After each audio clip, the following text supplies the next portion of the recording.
तकदीर है एक नाम मकाफात अमल का, देते हैं ये पैगाम खुदायान हिमाला। तकदीर दरअसल हमारे अमाल के नतीजे का नाम है। यही सबक कुदरत या हिमालय की बुलंद रूहें हमें देती हैं।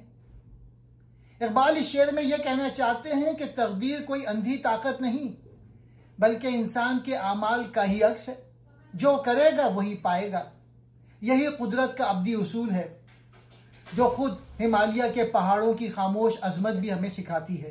जब इकबाल कहते हैं देते हैं ये पैगाम खुदायान हिमाला, तो उनका मतलब है कि कुदरत खुद हमें यह दर्ज दे रही है कि तकदीर दरअसल मकाफात अमल है।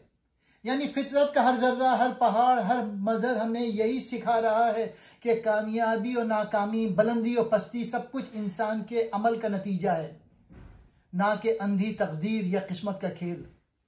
इकबाल का अकीदा यह है कि इंसान अपनी तकदीर खुद बनाता है। वो तकदीर का गुलाम नहीं, बल्कि तकदीर का खालिक है।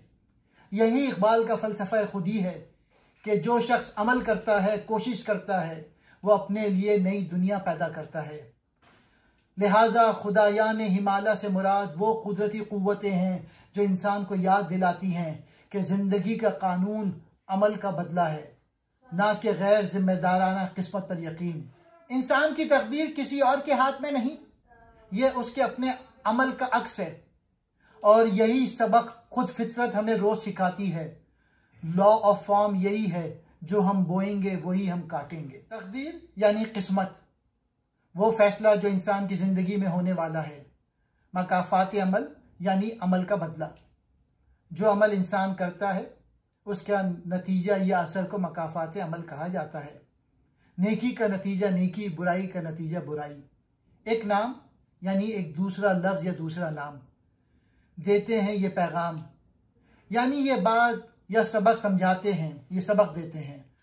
खुदायान हिमालय यानी हिमालय के देवता या खुदा।